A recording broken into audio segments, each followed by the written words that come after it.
Ever wondered how engineers solve complex structures like bridges or buildings? Imagine being able to break them down into simpler, more manageable parts. What if we told you there's a way to unlock the hidden forces in every truss, and it's easier than you think? Welcome to Academic Engineering, where we make mastering engineering concepts simple and effective.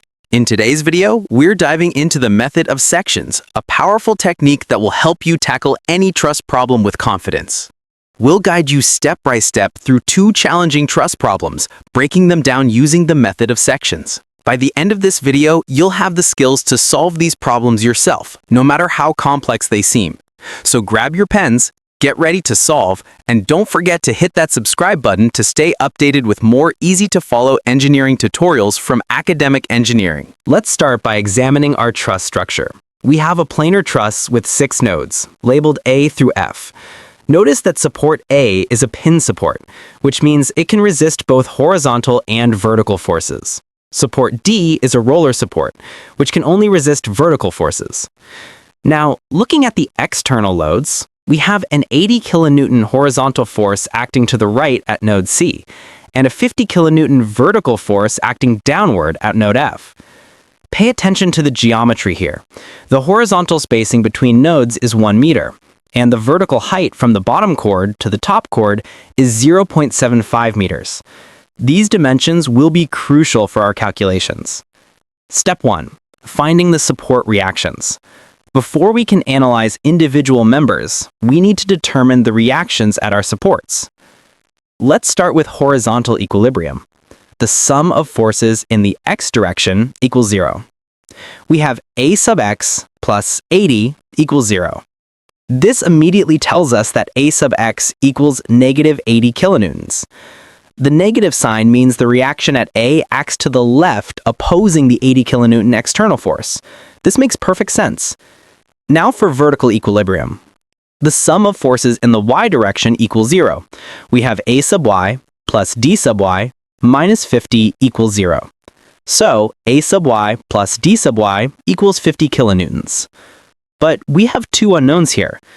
To solve this, we'll take moments about point A. The sum of moments about A equals 0.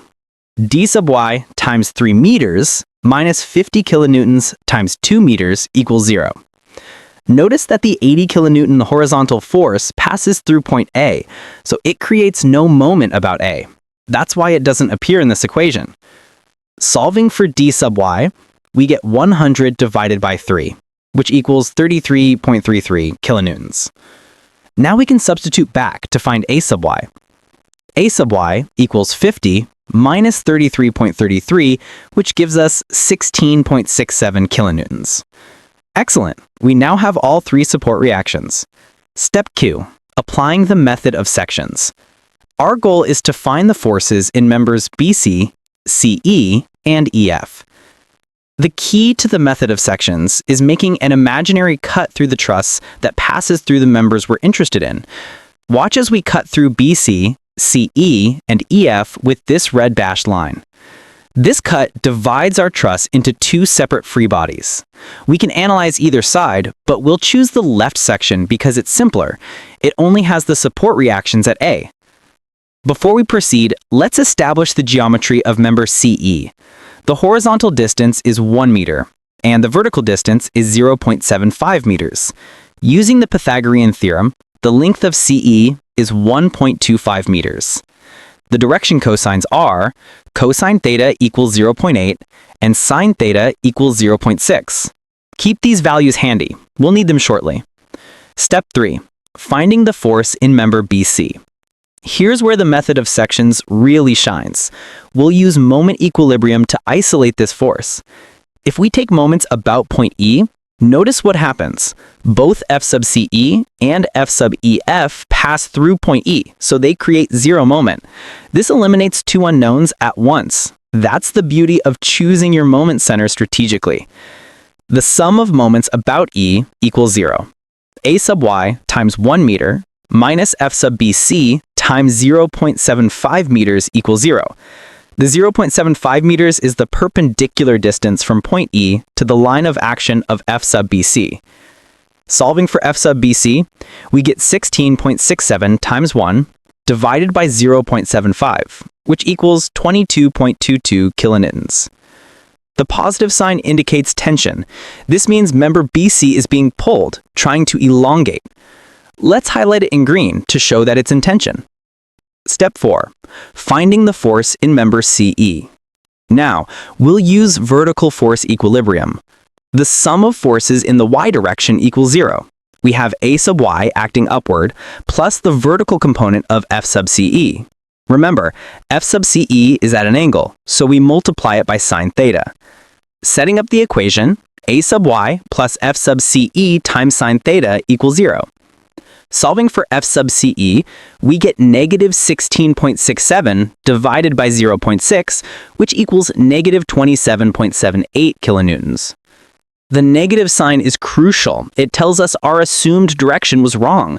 The member is actually in compression, not tension. The force is 27.78 kilonewtons in compression, meaning the member is being squeezed. Let's highlight member CE in red to indicate compression. This makes physical sense. Diagonal members often carry compression in trusses like this. Step 5. Finding the force in member EF. For our final member, we'll use horizontal force equilibrium. The sum of forces in the x direction equals 0. We have A sub x plus F sub BC plus the horizontal component of F sub CE, that's F sub CE times cosine theta, plus F sub EF, all equaling 0. Let's substitute our known values. Negative 80 plus 22.22 plus negative 27.78 times 0.8 plus F sub EF equals 0. Working through the arithmetic, negative 80 plus 22.22 is negative 57.78. Then negative 27.78 times 0.8 is negative 22.22. Adding these together and solving for F sub EF. F sub EF equals exactly 80 kilonewtons. The positive sign means it's in tension. This large tensile force makes sense. The bottom cord must resist the horizontal pull from the 80 kilonewton external load. Let's highlight member EF in green to show that it's carrying significant tension. And there we have it. Let's summarize our final results. Member BC carries 22.22 kilonewtons in tension, shown in green. Member CE carries 27.78 kilonewtons in compression, shown in red.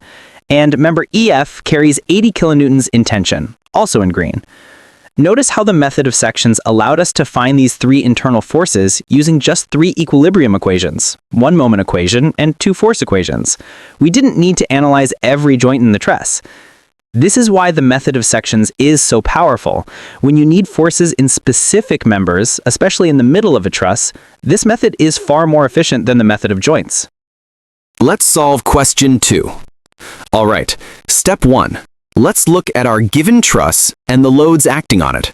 We have a 120 kilonewton load acting downward at joint D and a 60 kilonewton load acting downward at joint G. The structure is supported by a pin support at joint A and a fixed support at joint F. Step 2. We need to find the support reactions. Let's take moments about point F. This will help us eliminate the reaction at F and solve directly for the reaction at A. So RA times 6 meters minus 120 kilonewtons times 2 meters equals 0. Solving this, RA equals 240 divided by 6, which gives us 40 kilonewtons. Step 3. Now we apply the method of sections. We're going to cut through the members near joint E. This cut passes through member BE, which is the member we're analyzing. We'll consider the left portion of the truss for our analysis. This includes joints A, B, and C. Step 4. Let's take moments about point A. This is a smart choice because it isolates the force in member BE.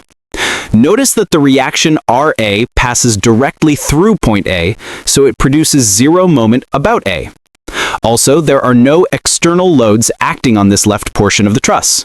So our moment equation is sum of moments about A equals 0. This simplifies to FBE times its perpendicular distance from A equals 0. Now let's solve for FBE. From our equation, FBE times D equals 0. Since the perpendicular distance D is not 0, this means FBE must equal 0 kilonewtons. So our conclusion is clear. Member BE is a zero-force member. This means it carries no internal force and could theoretically be removed without affecting the structural stability under these loading conditions. And that's how we solve for internal forces using the method of sections.